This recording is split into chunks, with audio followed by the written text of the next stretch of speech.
भाई केटी को वहीं रखकर चले जाते हैं। अब आगे हम देखते हैं कि जॉर्जी केटी को पहनाने के लिए एक ड्रेस और जूते लेकर आता है और केटी की हथकड़ी खोलकर वो ड्रेस उसे पहनाता है। लेकिन जब वो जूते पहनाने वाला होता है तभी केटी एक बाल्टी से उस पर अटैक कर देती है, जिसके बाद वहां के एक खिड़की से वो बाहर निकल जाती है और भागते भागते सड़क में आकर लोगों से मदद मांगने लगती है, लेकिन कोई भी उसकी मदद नहीं करता। तभी वहां पर एक पुलिस वाला आता है और साथ में एक डिटेक्टिव भी आ जाता है, जिसके बाद वो डिटेक्टिव केटी को अपने कार के अंदर बैठाकर उसे पूछता है कि तुम कहाँ पर रहती हो। तो वो बताती है कि मैं न्यूयॉर्क में रहती हूँ। फिर डिटेक्टिव उसे बताता है कि लेकिन तुम तो अभी बुल्गारिया में हो। ये सुनकर वो बहुत घबरा जाती है। इसके बाद डिटेक्टिव केटी को अपने ऑफिस ले आता है और उससे पूछताछ करने लगता है, लेकिन केटी कहती है कि मुझे अमेरिकन एम्बेसी जाना है। तभी वहां पर एना नाम की एक औरत आती है जो डिटेक्टिव से कहती है कि मैं केटी से अकेले में कुछ बात करना चाहती हूँ, तुम फिलहाल बाहर जाओ। फिर डिटेक्टिव के जाने के बाद एना उसे अपना नाम बताती है और कहती है कि मैं एक NGO चलाती हूँ जो ऐसे ही जरूरतमंद लड़कियों की मदद करता है, और वो कहती है कि जो भी तुम्हारे साथ हुआ है मैं वो तकलीफ समझ सकती हूँ। जिसके बाद वो केटी को अपने हाथ पर बने हुए कुछ निशान दिखाती है और कहती है कि मैं भी ये सब झेल चुकी हूँ। इसके बाद केटी एना से कहती है कि किया तुम मुझे एम्बेसी ले जा सकती हो, जिस पर एना कहती है हाँ तुम चिंता मत करो, मैं तुम्हें एम्बेसी लेकर जाऊंगी।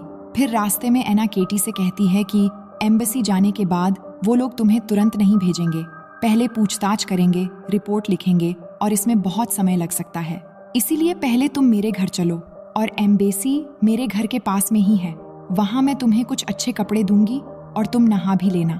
इसके बाद केटी एना का भरोसा करके उसके साथ उसके घर चली जाती है और यही केटी की सबसे बड़ी भूल होती है, क्योंकि असल में एना इवान और जॉर्जी की सौतेली माँ होती है। इसके बाद एना केटी को घर के बेसमेंट में ले जाने लगती है, जिसे देखकर वो बहुत ही ज्यादा शॉक हो जाती है। वो देखती है कि ये तो वही जगह है जहाँ से मैं बचकर भागी थी। तभी उसके सामने इवान आ जाता है और उसे पकड़कर फिर से उसी जगह पर जंजीरों से बांध देता है। अब थोड़ी देर बाद वहाँ पर जॉर्जी और इवन के बेरहम बाप एक इलेक्ट्रिक रॉड लेकर आता है और दोनों को बाहर भेजकर वो केटी के शरीर में जगह जगह पर इलेक्ट्रिक शॉक देने लगता है, जिससे वो दर्द से जोर जोर से चिल्लाने लगती है।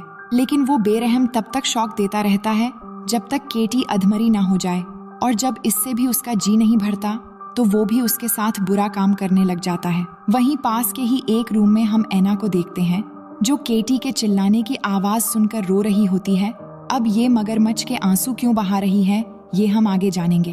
अब थोड़ी देर बाद केटी के पास इवन आता है और हम यहाँ देख पाते हैं कि केटी की हालत बहुत ही ज्यादा खराब होती जा रही है और वो किसी भी समय अपना दम तोड़ सकती है। लेकिन इसके बावजूद भी इवन उसे बहुत ही बेरहमी से मारने लगता है, जिससे उसकी हालत और भी ज्यादा खराब हो जाती है। इसके बाद हम देखते हैं कि ये लोग जमीन में एक गड्ढा खोदते हैं और कैटी के पास आकर उसके सभी कपड़े फाड़कर उसको एक बड़े से बॉक्स में डालने लगते हैं और वो रोते हुए उनसे रिक्वेस्ट कर रही होती है, लेकिन ये लोग इसकी एक भी नहीं सुनते और उसे बॉक्स से मत उसी गड्ढे में जिंदा दफना देते हैं और ऊपर से मिट्टी डालकर इस जगह को पहले की तरह नॉर्मल बना देते हैं। लेकिन केटी को इन लोगों ने जिस जगह दफनाया था उन्हें पता नहीं था कि वहां नीचे एक पुराना सीवर लाइन भी था और बॉक्स में वजन होने की वजह से वहां की मिट्टी खिसक कर बॉक्स नीचे गिरकर टूट जाती है, जिससे केटी की जान बच जाती है। इसके बाद हम इवन और निक को देखते हैं, जहां पर निक इवन से रात में पार्टी करने के लिए कहता है, लेकिन इवन उसे मना कर देता है, जिससे निक पार्टी में अकेले ही जाने का डिसाइड करता है। वहीं हम केटी को देखते हैं, जहां पर केटी की हालत बहुत ही बुरी हो रही होती है और वो ठीक से चल भी नहीं पा रही थी। इसके बाद केटी को वहां पर एक कपड़ा मिलता है, जिससे वो अपना शरीर ढक लेती है और वहां से बाहर निकलने की कोशिश करने लगती है। तभी उसे आगे जाते हुए वहां पर एक दरवाजा मिलता है जो कि सीधा चर्च में जाकर खुलता है।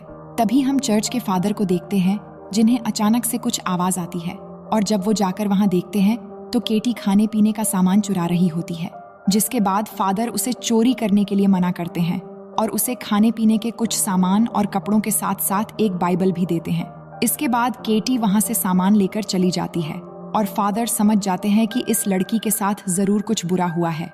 इसके बाद केटी सीवर लाइंस को चेक करती है और देखती है कि कहां कहां पर बाहर आने जाने के रास्ते हैं। इसके बाद केटी फिर से चर्च में आती है, जहां फादर आकर उससे बातें करने लगते हैं और उससे कहते हैं कि मैं पुलिस को बुलाकर तुम्हारी मदद कर सकता हूँ। लेकिन केटी उन्हें मना करके वहां से चली जाती है। तभी फादर देखते हैं कि उन्होंने केटी को जो बाइबल दिया था उसमें केटी ने वो चैप्टर पढ़ा है जिसमें बुरे लोगों को गुनाह की सजा देने के बारे में लिखा गया था। इसका मतलब केटी ने अब ठान लिया है कि अब वो अपने ऊपर हुए जुल्म का बदला चुन चुन के लेगी। अब आगे हम देखते हैं कि केटी उन लोगों के घर में घुसकर वहां से कुछ पैसे चुराती है और उन लोगों का पीछा करके पता लगाती है कि कौन किस समय पर कहां कहां रहता है। जिसके बाद अगली सुबह केटी खुद को दिखाकर जॉर्जी को अपने पीछे आने पर मजबूर करती है और उसे उसी सीवर लाइन में ले आकर उस पर हमला करके उसके गले में एक फंदा लगा देती है और उसे बेहोश कर देती है। जिसके बाद जॉर्जी को हम देखते हैं